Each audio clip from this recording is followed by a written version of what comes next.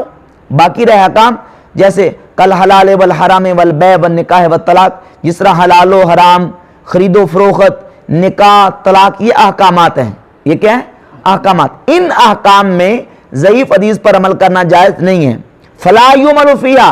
إِلَّا بِالْحَدِيثِ الصَّحِيحِ أَوِ الْحَسَنِ، ہاں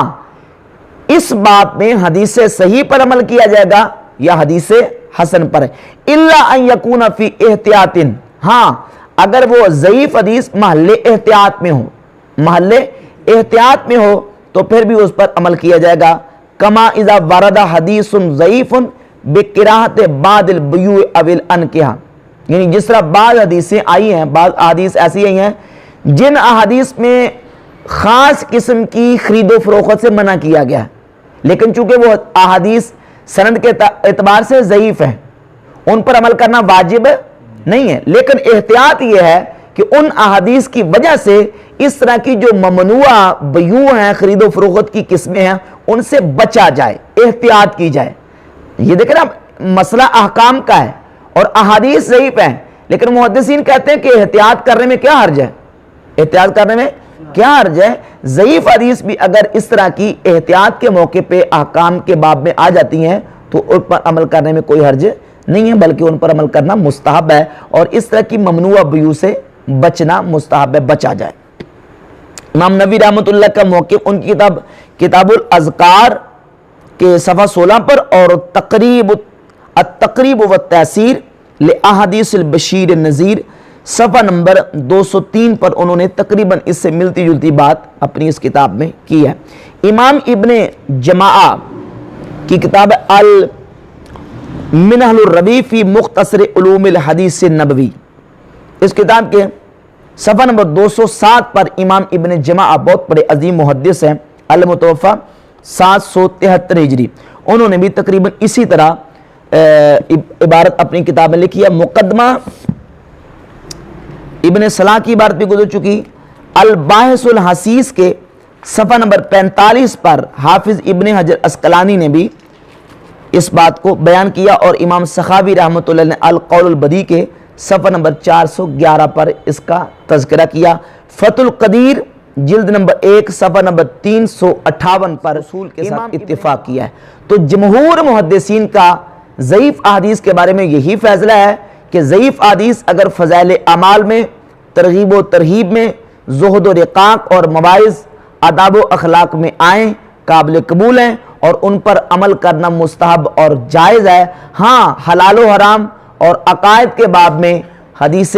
صحیح ہی معتبر ہوگی، ضعیف حدیث قابل قبول نہیں ہوگی۔ اللہ تعالیٰ